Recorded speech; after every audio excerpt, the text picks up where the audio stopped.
everyone, and welcome back to another episode of the English Learning Podcast, the place where you improve your English with natural conversations. I'm Jason, and as always, I'm joined by my amazing co-host, Julia. Hey, Julia! Hey Jason, hi everyone. I'm so excited about today's topic because it's something that almost every English learner struggles with, translating in their head before speaking. Yes, if you've ever found yourself thinking in your native language, translating each word, and then trying to speak in English, you're not alone. This is a super common problem for English learners, and today we're going to help you break this habit and start thinking directly in English. That's right. And Jason, I remember when I first started learning English, I would always translate from my native language before speaking. It made me slow, nervous, and sometimes my sentences didn't even make sense. Exactly. And the problem is, the more we translate, the harder it becomes to speak naturally. But don't worry. By the end of this episode, you'll have practical techniques to stop translating and start speaking smoothly. Yes, and we'll also talk about how the brain learns a new language and what you can do every day to start thinking in English like a native speaker. So if you're ready to improve your English fluency and confidence, stay with us till the end. And don't forget to subscribe to this podcast so you never miss an episode. All right, now let's talk about the big problem, translating in your head before speaking. If you're always thinking in your native language first and then translating to English, it can slow you down and make speaking feel frustrating. Yes, and it's something so many learners struggle with. Imagine this. You're in a conversation and someone asks you a simple question in English like, "What do you do for work?"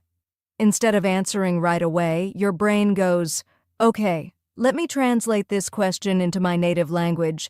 Think of a response, translate it back into English, and then speak." By the time you figure out what to say, the conversation has already moved on. Exactly. And this delay makes you feel nervous, self-conscious, and sometimes even afraid to speak at all. That's why a lot of learners hesitate and lose confidence.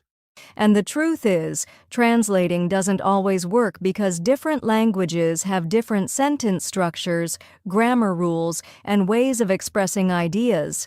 If you try to translate word for word, your sentence might not make sense in English. Right. Let's take a quick example. In English, we say, "I'm 25 years old." But if you translate directly from some languages, you might end up saying, "I have 25 years," which sounds incorrect in English. That's such a good example. Another one is with greetings. In English, we say, "How are you?" But in other languages, the direct translation might be something like, "How is your condition today?" which sounds unnatural in English. That's why translating in your head doesn't just make you slower. It can also lead to awkward or incorrect sentences. And another big problem? It makes English feel like a second step instead of your natural way of communicating. If you always think in your native language first, your brain never gets used to forming sentences in English automatically. Exactly. And here's the thing. When native English speakers talk, they don't translate anything. They just think in English and speak naturally. That's what we want you to do, too. Yes, so if you feel stuck translating all the time, don't worry. You can train your brain to think in English, and that's exactly what we'll teach you in the next section. So now that we understand why translating in your head slows you down, let's talk about how the brain actually learns a new language. This will help you understand why thinking in English is so important. Yes, and the first thing to know is that our brain learns languages differently from how we learn other subjects. When we learn history or science, we memorize facts and information. But when we learn a language, we need to develop a skill, just like learning to play a musical instrument or a sport. Exactly. And when you first start learning English, your brain is like a child learning to walk. At first, it feels awkward and difficult, but with practice, it becomes automatic. That's a great way to put it. And here's something interesting. Your brain actually has two ways of learning a language: passive learning and active learning. Right. Passive learning is when you listen to English conversations, watch English movies, or read in English. Even if you're not speaking, your brain is still absorbing the language.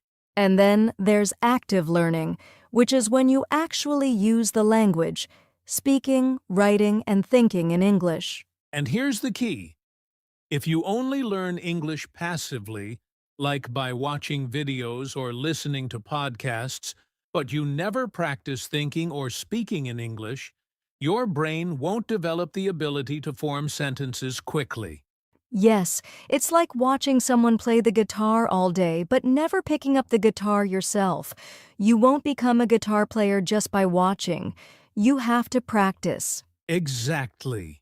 And the more you actively use English without translating, the faster your brain will get used to thinking in English.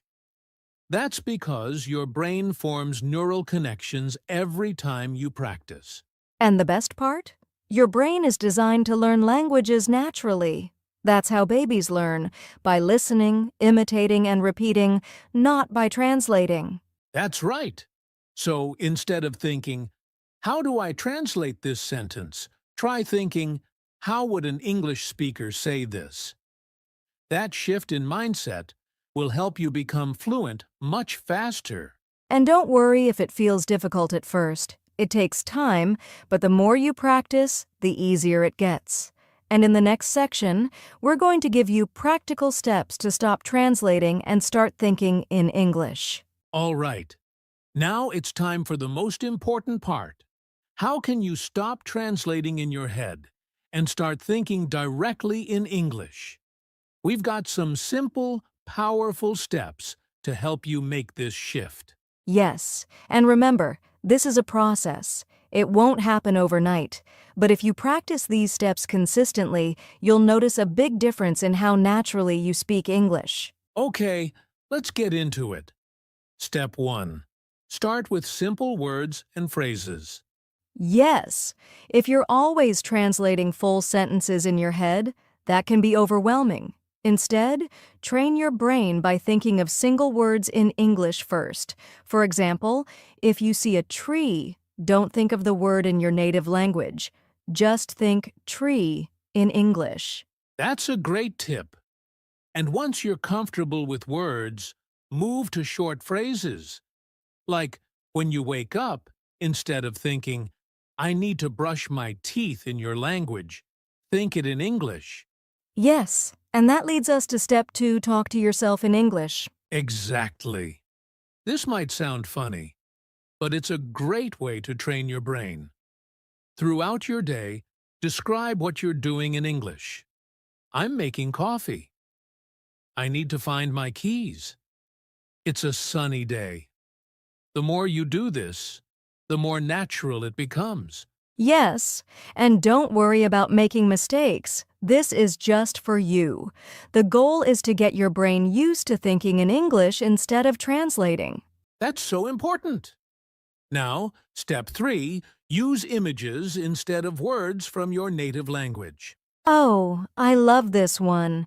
Instead of translating words in your head, try connecting them directly to images or ideas.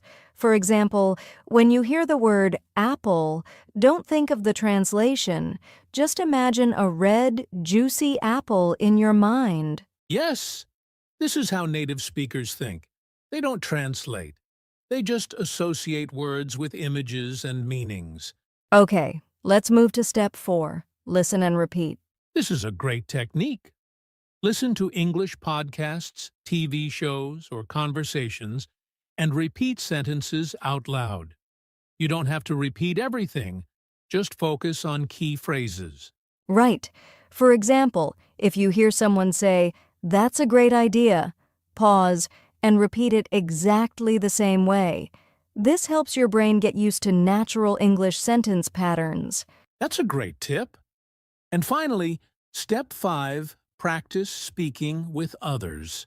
Yes, even if you don't have an English-speaking partner, you can join online communities, language exchange groups, or even practice with AI chat tools.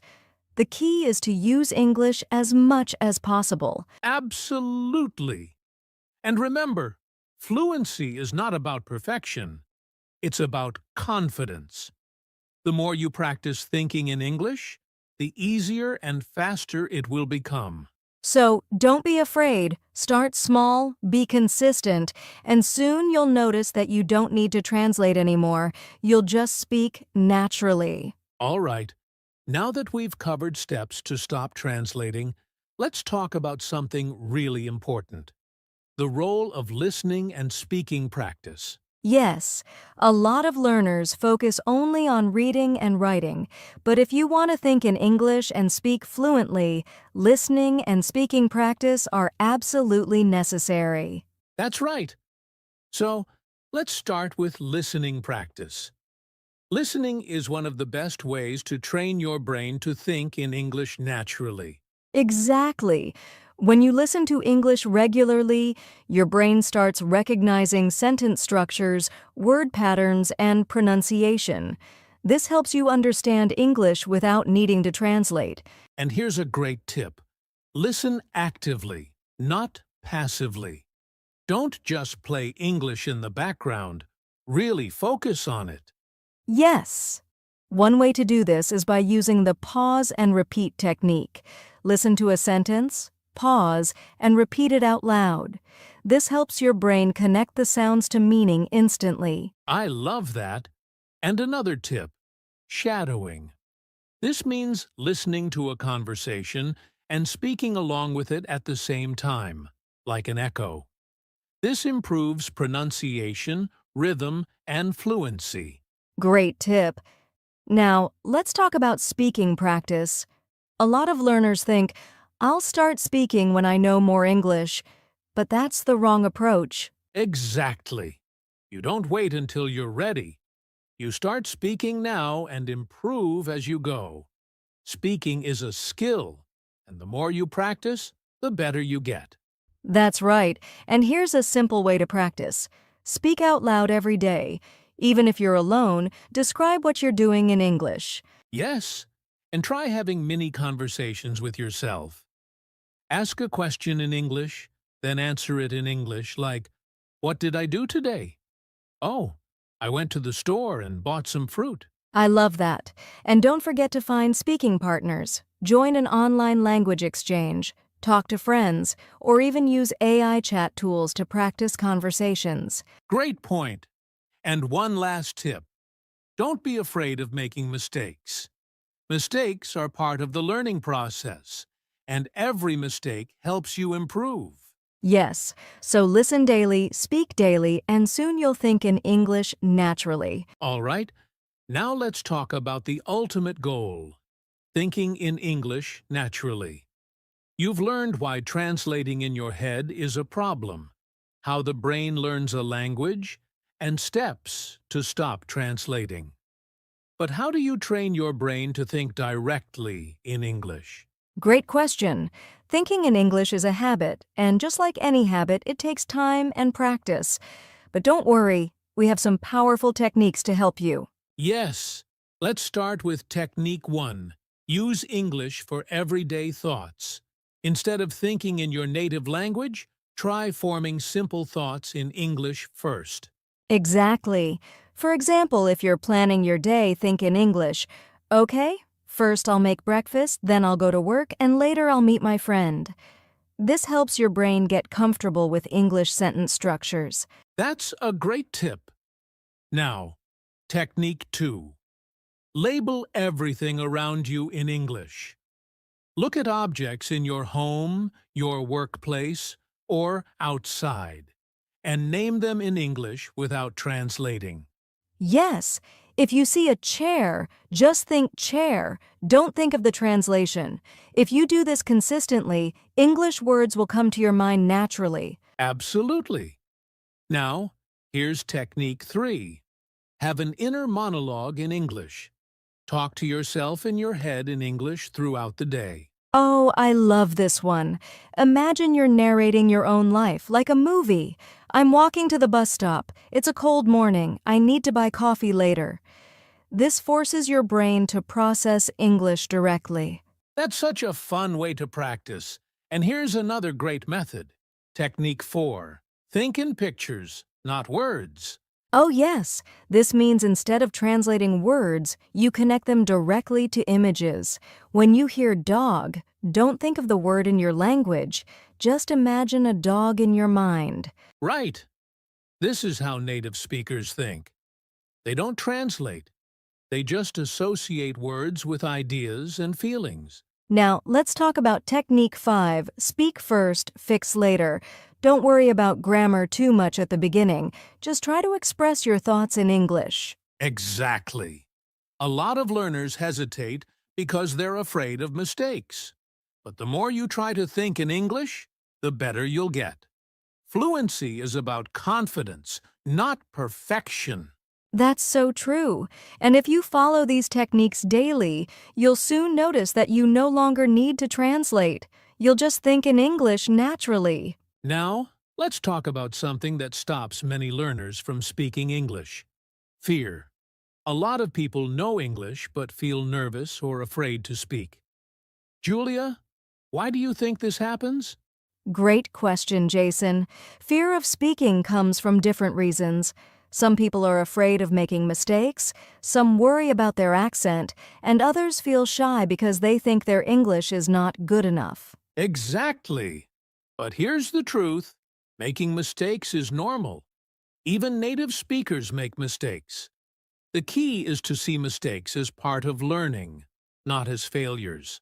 Yes, and actually, making mistakes helps you learn faster because you can correct them and improve. So, instead of being afraid, think of every conversation as practice. That's a great mindset. But what if someone feels really nervous when they try to speak? What can they do? Good question. Here's tip 1, start small. You don't have to speak in long, complicated sentences. Begin with short sentences and simple words. That's a great tip. Even saying things like, I like coffee or the weather is nice today helps build confidence. And here's tip practice with yourself first. Oh, I love this one. You can talk to yourself in the mirror or record your voice. This helps you get used to hearing yourself speak in English without pressure. Yes, and if you record yourself, you can listen to it later and see where you can improve. Now, let's talk about tip number 3. Speak with friendly people. That's important. Find people who support you, language exchange partners, online communities, or even friends who want to practice too. The more you speak, the more comfortable you'll feel. Absolutely. And here's a fun one. Tip 4, pretend to be confident, even if you're not. Oh yes, this is called fake it till you make it. If you speak with energy and a smile, you'll start feeling more confident naturally. That's a great trick. And one final tip. Tip 5, focus on communication, not perfection. The goal is to express yourself, not to be 100% correct all the time. Yes, people will understand you even if you make small mistakes. What's important is getting your message across. So don't let fear stop you. Just start speaking. Wow, Julia! We covered so many important points today about stopping translation and thinking in English. Let's do a quick summary for our listeners. Great idea. First, we talked about why translating in your head is a problem. It slows you down and makes conversations harder. Then, we explained how the brain learns a new language and why direct thinking in English is the key to fluency. Right. After that, we gave practical steps to stop translating, like using English for daily thoughts, labeling objects, and creating an inner monologue. We also talked about the importance of listening and speaking practice, because the more you hear and use English, the easier it becomes to think in English. Yes, and we gave powerful techniques to train your brain to think naturally in English, like thinking in pictures, using simple sentences, and speaking first without worrying about mistakes. And let's not forget one of the biggest challenges, overcoming the fear of speaking. We shared tips like starting small, practicing with yourself, finding supportive people, and focusing on communication, not perfection. Exactly. And remember, fluency is not about knowing every word. It's about confidence and practice. The more you practice these techniques, the easier it will be to think and speak in English. So, to everyone listening, don't wait for perfect English. Start speaking, start thinking in English, and enjoy the learning process. That's right. And if you found this episode helpful, subscribe to our podcast and share it with your friends who want to improve their English. Yes, and let us know in the comments. What's your biggest challenge in thinking in English? We'd love to help. Thanks for listening, and see you next time.